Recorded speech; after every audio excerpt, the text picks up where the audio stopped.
आप देख रहे हैं देश खबर 24 और आपके साथ मैं हुआ आज। साल 2022 के खत्म होने के बाद अब नया साल 2023 चुनाव का महासंग्राम लेकर आया है। इस वर्ष मध्य प्रदेश सहित देश के कई राज्यों में चुनाव होने जा रहे हैं, जिसे लेकर अब राजनीतिक पार्टियों ने अभी से तैयारियां शुरू कर दी हैं। हम बात करें देश की सत्ता पर काबिज भारतीय जनता पार्टी की, जिसने आगामी विधानसभा चुनाव को लेकर राष्ट्रीय स्तर से लेकर प्रदेश स्तर तक की जिम्मेदारियों को सौंपने पर मंथन किया है।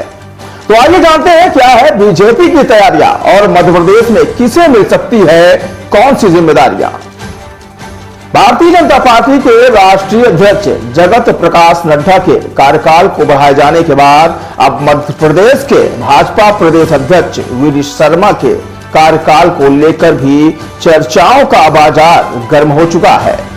दरअसल वी.डी. शर्मा प्रदेश अध्यक्ष के रूप में अगले ही माह 3 साल का कार्यकाल पूरा कर लेंगे। माना जाता है कि अगर वी.डी. शर्मा के नाम को बदला जाता है तो ऐसी स्थिति में भाजपा के कई बड़े नेताओं के चेहरे सामने आ रहे हैं, जिनमें सबसे बड़ा नाम विंध्य से रीवा विधायक राजेंद्र शुक्ल का है। तो वहीं सुमेर सिंह सोलंकी और लाल सिंह आर्य का नाम भी प्रदेश अध्यक्ष की रेस में शामिल है।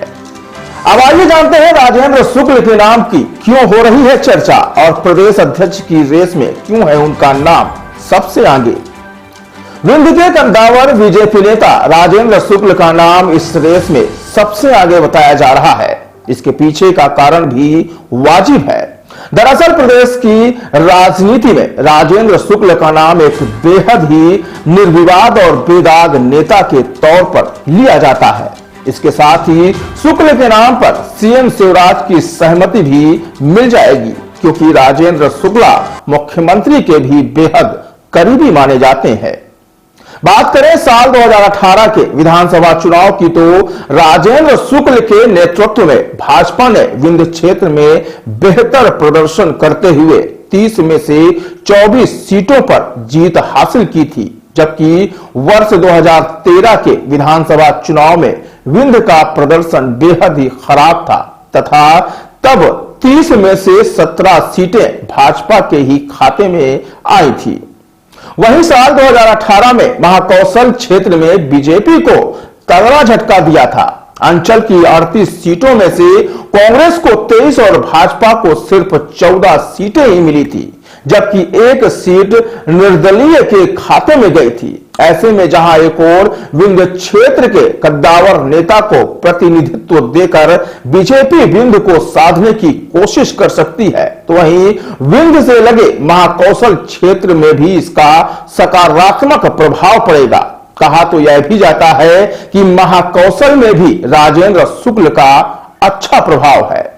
इसके अलावा राजेंद्र शुक्ला शिवराज कैबिनेट में कद्दावर मंत्री रहे हैं, लेकिन साल 2019 में जब फिर से मुख्यमंत्री शिवराज सिंह चौहान की सरकार बनी, तब राजेंद्र को मंत्री पद से वंचित रहना पड़ा।